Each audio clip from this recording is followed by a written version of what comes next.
E aí galera, bom dia aí, boa tarde, boa noite, dependendo do horário que você estiver assistindo. Eu vou falar aqui sobre o canal 1 Minutos.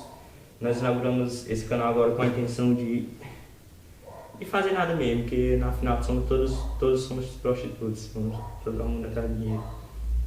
E a fim de trazer entretenimento, independentemente do que você sentir assistindo esse vídeo, se você assistir raiva, se você assistir graça, que eu acho muito difícil, né, você sentir graça assistindo esses nossos vídeos, porque os vídeos são ruins. É o vídeo ruim da porra, tá doido? Depois eu vou botar um vídeo da minha mãe batendo essa margarada.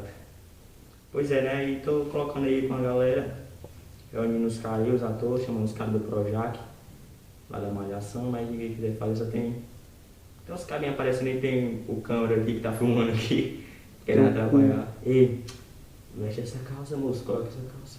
Não, moço, é bom assim que fica confortável. Aparece aí. Tá bom, peraí. Você tá aqui do meu lado aqui, dá um beijo. Pois é, galera, nós estamos querendo. Nós estamos colocando esse canal aqui. Se você não entender, eu também não entendi não, se você não entender as graças desse vídeo, mas Assim a gente começa assim. estamos aí. Não para de fazer assim, pô. Para de fazer assim. É assim, porque é para pessoas curtirem, não é assim. Assim, né? Assim, tá Porque certo. pra não curtir, desse jeito assim, entendeu? Mostra assim, mostrar meu pau daqui, Não sai. sai. Vou mostrar meu pau. A gente estamos começando agora.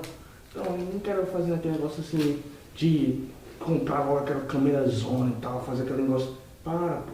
Agora não, né? Não, agora não. Agora não. Esconde. Esconde.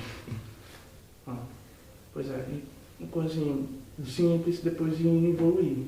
Evoluir depois. Usa concentração. Digimon, eu vou ler que nem um Digimon. Tá Né? noiado. Só um pouco. Vai gravar logo, terminou logo. Quero ir pra casa comer uma arroz e feijão. Pois é. Então, eu tô gravando no celular até, gente. Fala mais alto, porque senão tu não vai escutar.